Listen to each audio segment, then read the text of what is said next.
Well, folks, I was going through my emails just the other day, and I got one from a good friend of mine who's sitting right here, actually. It's Jill McKnight. How are you doing? I'm good, Jeff. How are you? I am well, and you and I have known each other for many years now, going back to the Rural Development Initiative and the kickoff of that in our community. Yes.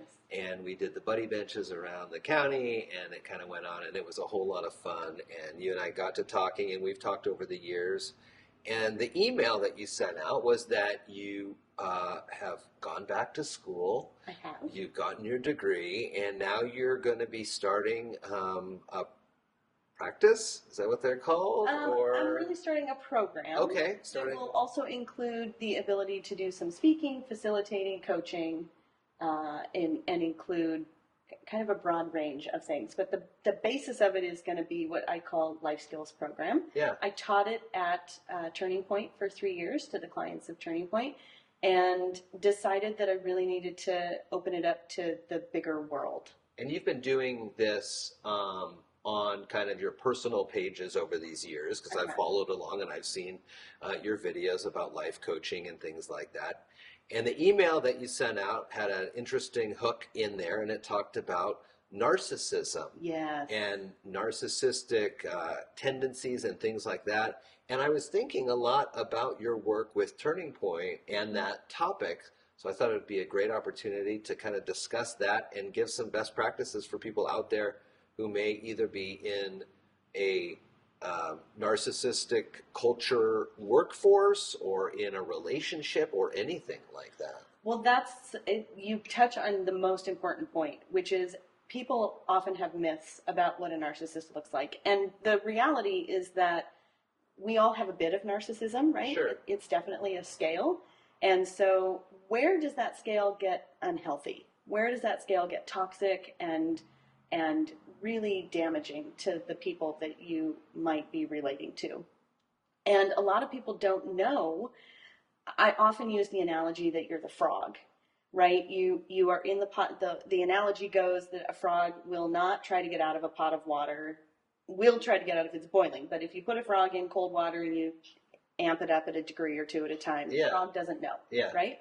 And that's what a narcissist does, is they bring you into their life. They invite you in. They make you feel so, whether it's an intimate relationship or it could be a friendship, it could be your boss, it could be a coworker. They make you feel so warm and comfortable, and they make you feel like you matter so much. And as soon as they've hooked you, put you in the pot, put the lid on, then the temperature starts to rise. And there are lots of subtle ways that a narcissist that's way out on the scale can get you to believe things about yourself that just simply aren't true. And that's another term that we started hearing over these last couple of years, gaslighting. Is that right? Gaslighting is one of them, yeah.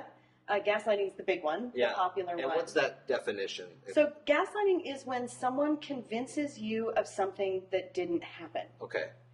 And there are lots of different ways, and it's a total buzzword. So you'll hear kids say it a lot, right? So I just want to be really clear. Gaslighting is when, this is a very simple example, but you say, the sky's blue, and the narcissist goes, no, it's green. And you go, no, I can see it's blue. Sure. And they're like, nope, it's green.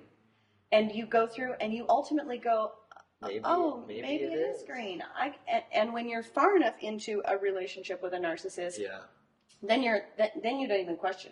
Sky's blue, sky's green. Okay, sky's green, right? Because the idea with gaslighting and all of their other abilities to make you question yourself is to convince you that they're right and you're wrong. Sure. And over a long period of time, if you're in a relationship with someone that's doing that to you consistently, it's very easy you lose yourself.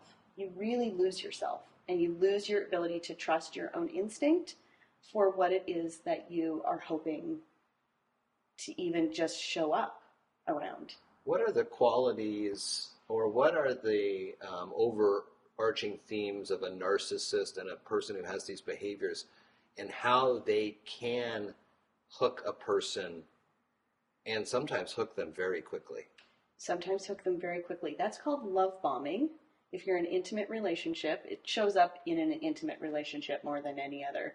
And love bombing is where they put you on a pedestal and no one has loved you more, no one has loved you faster, no one will ever love you more. You are so important to them. The problem is once you're on that pedestal, there's nowhere to go but to fall off. Right. So love bombing is one of the things that happens. The gaslighting. A narcissist will, one of the key elements of a narcissist is they have no empathy for another human being. So they don't feel for humans like we do. Okay.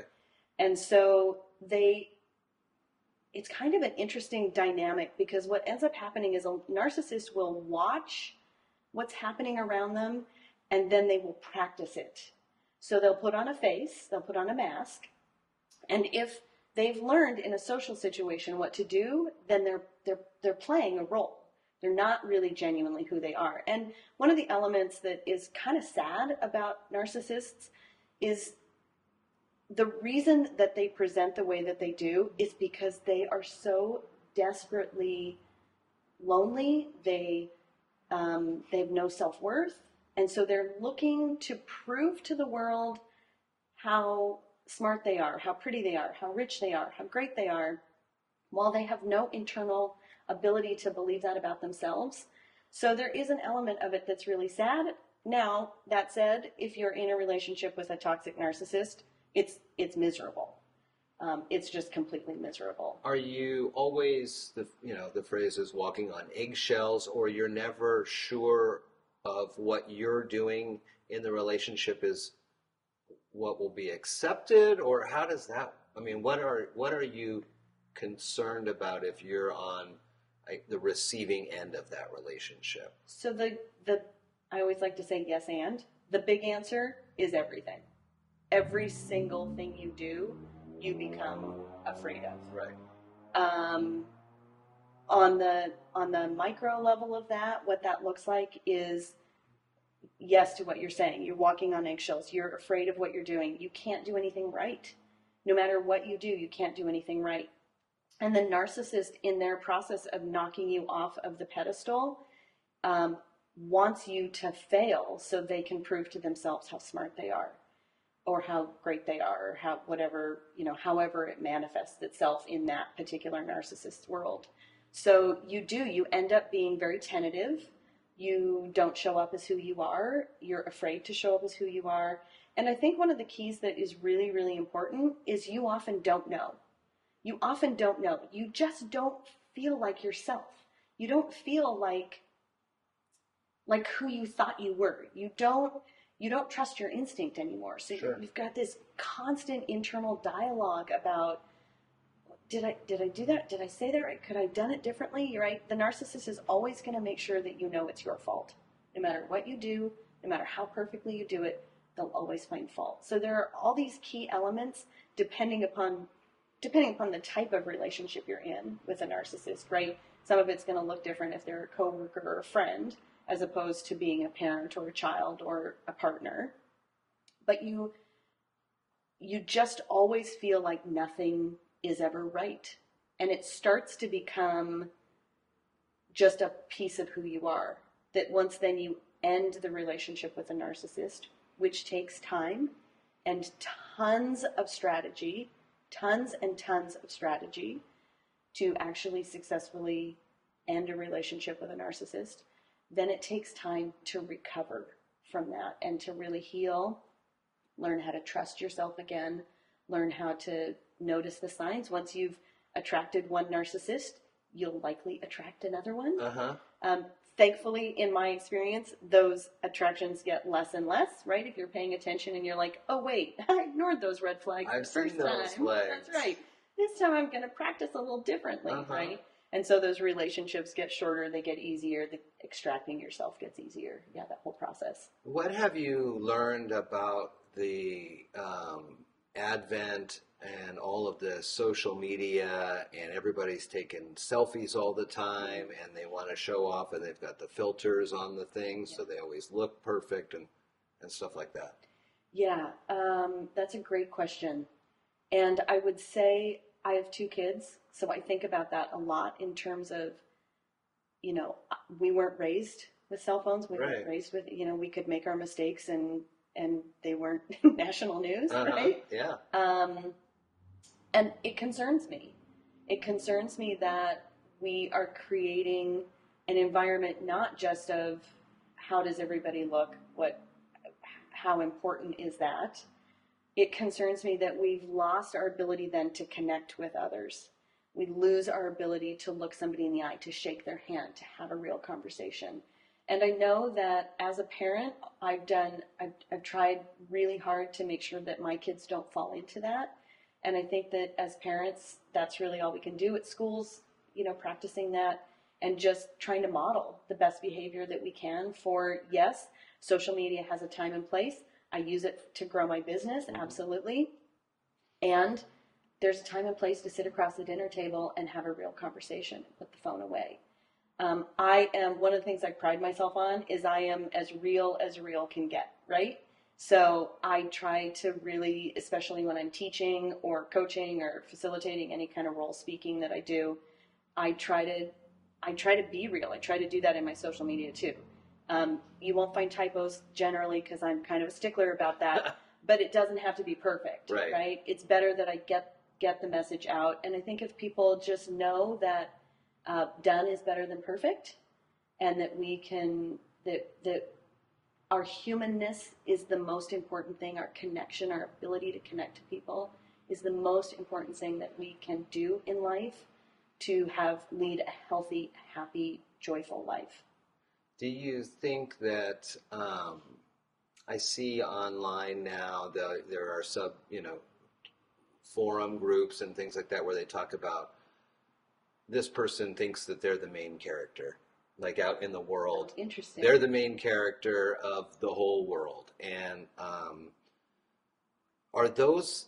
is that someone who's a narcissist, or is that someone who is oblivious to the world around them? I think it's a maybe. I think it depends so much on a case by case. And I'll kind of give you an idea for the difference between those two things. If that person is, I'm the center of the world and I don't care about you, I don't care what you need, I don't care when you need it, I don't care that you're upset, I don't relate to you, I'm not interested, I'm interested in what you can do for me in the moment that you can do for me, and then I'm out, then you're looking at a toxic personality, right? If it's someone who, I follow a woman who does coaching and parts of lots of groups, right, being in that world. And she talks about herself a lot, right? Her examples are all personal examples. She spends almost all of her videos and podcasts and all that are about her. And yet there's an undercurrent of, I'm giving you this to help you. Sure. I'm providing you these examples. Yep. I'm showing you the mistakes I made so you can do better. Yep. So you can be better. That's not a narcissist. Right. That's someone who really genuinely wants to help others. And so I think it can be either. I think that you have to kind of look at each one. And ultimately, before you're in a relationship, a real relationship was what I was going to say with a narcissist, is how does that person make you feel? Right? We should all be spending time with people in our lives that make us feel good, that we walk away from and think, I want to have lunch with them again. We got to go. I can't wait to schedule our next coffee date, right? And that doesn't matter whether it's a coworker, a child, a friend, a boss, a partner, right? So if we're tapping into that, I like this person. Yeah. They make me feel better when I leave them, then that's kind of a really good first step to gauge where you are. Yeah. Let's talk about some of those initial red flags, whether it be a relationship, like a personal, intimate relationship, or a coworker relationship. What are some of those red flags that a person may or could stand up for themselves in that moment? A very small first step to help either give themselves back that power, or just so they know that this is a situation I need to be aware of. I need to be cautious of how this is going to develop. Right. So I would say two things. I would piggyback on what I just said. How does that instinctively, what's your body telling you when you walk away from an exchange with this person? And yes, it's always great to be aware. just recognize that sometimes we need to create a pattern. Sometimes our brain needs to create a pattern. So sometimes we need 3 or 4 or 5 experiences with someone before we go, oh, I felt good in 4 of them and not good in one of them. They're having a bad day, or I was off, right? I left this 5 out of 5 times or 4 out of 5 times kind of feeling like, well, wow, I don't feel very good. You're creating some pattern there. So be aware of the pattern, right? Mm-hmm. Yes, you can get some things kind of in an initial meeting with somebody, but sometimes you need more examples. How do they treat other people, right? People will tell you who they are if you're paying attention. Sure. So not just what's your interaction with that person, but let's say you're at a restaurant with someone that you've just met. And maybe it's your boss, a coworker, and they're really charismatic at the table and everybody's having a great time, and the waiter comes over and they're really snide or snarky or rude to them, right? People will tell you who they are, right? And so you have to be paying attention and being aware, not just of how that person is making you feel, but what they're doing to others in the environment that you're in. Yeah, I've heard that. I've heard that. Yeah. Interesting. Okay. Yeah.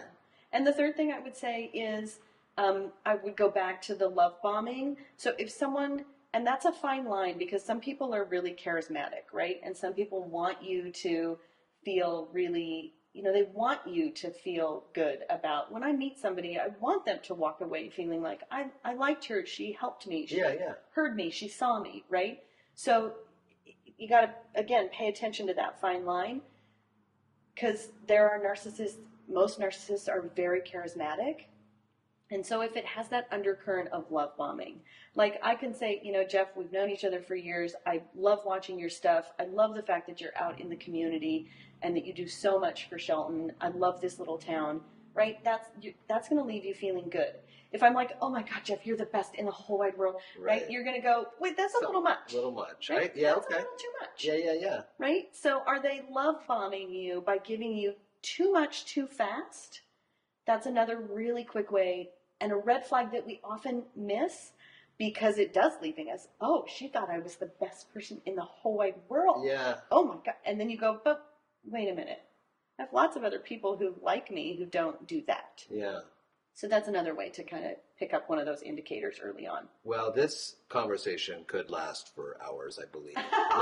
like an onion, there are many layers. Yes. So if there's somebody who is been listening to this and they want more information from you, want to start connecting with you more, tell us how we do that. So the best way to reach me is probably through my website, locatecoaching.com. I have a couple of different ways you can connect with me that way. I also did a series that I wrapped up a month or 2 ago about a series of Facebook Lives about doing strategies for getting out of a narcissistic relationship. And I think there were probably 10 or 12 lives that I did. I can put the links to those on there. Months. Yeah. Okay. And so that's always reaching out to me through Messenger on Facebook. You can find me at Jill McKnight. Yeah. And but those are probably the easiest ways to reach me. One thing I'm thinking of here is a lot of it too, and everybody talks about it, but for whatever reason we're not good at it. Trusting our gut. Trust your gut. You're absolutely right. You have to trust your gut. And the reason why we're not good at it is because we're given so many messages all the time. You think about, you spend your day, even if you're really intentional about not being on your phone or not spending 8 hours on TikTok or whatever, we are surrounded constantly by messages that we're not good enough. Yeah. You need to look better. You need to put more makeup on. You need to have better hair. You need to be thinner. You need to be smarter. You need to go to college. You need to, right? There's just this litany of things going on in marketing and in our worlds, and even the people that we know, even when they might be good intentioned, that are telling us that we need to do better, be better, see better, seem better, right? Yeah. And so it can be so hard to tap into that piece of you that's you. And some of the really quick tips I would give for doing that is put your phone away. Okay. Do something, be really present, right? And for some people that's yoga, for some people that's meditation, for some people that's a walk in nature, for some people that's connecting with the people they like, right? There's a huge range of things, whether you're an introvert or an extrovert, for how you can connect to yourself. But take some time to really be mindful and present in your own life so that you know who you are, so that you, this is going to sound very funny, but that you love yourself, that you're tapped into knowing and caring about what happens to you and what you are. And for a lot of people, we're givers. Yeah. And so we tend to put ourselves second. And there's a space for that I mean, the community, this community in particular is run by so many people that give so much of their time and their energy to make things happen. And yet we have to replenish. We have to fill our own cups.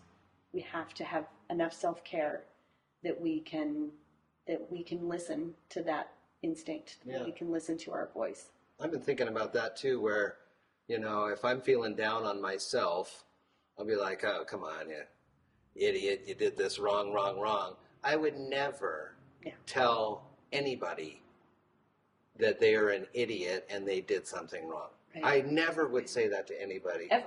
But all day long. Yeah. Self-talk. Yeah. It's so weird. And even recognizing, acknowledging it, it still is a constant work in progress. Yeah, so I call those our little gremlins. Yeah. Kind of sit in our ear and talk to us.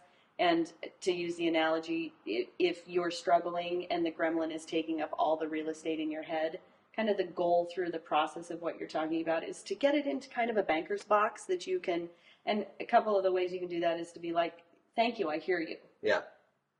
Now go sit at the kids' table. Like, I don't need you, right? I know that you're trying to keep me safe. I know, but acknowledging. Another one of the things that you can always think about for yourself is you kind of blunt that thought. You try to stop that thought and move into a more positive thought. One of the tips you can do is, would I say this to my best friend? Right. And Never. If I wouldn't, then I don't need to say it to myself. That's a good one. Yeah. Jill McKnight, Locate Coaching. You can locate her here in Shelton. Yes. You see what I did there? Well done. It's really nice to talk to you. Thank you, Jeff. Thank you for having me here today. Yeah, for sure. It. And thanks to the EDC for letting us have the space here today. Absolutely. All right. All right. That was great. Thank you. You make it so easy. That was fun. I lost my thing.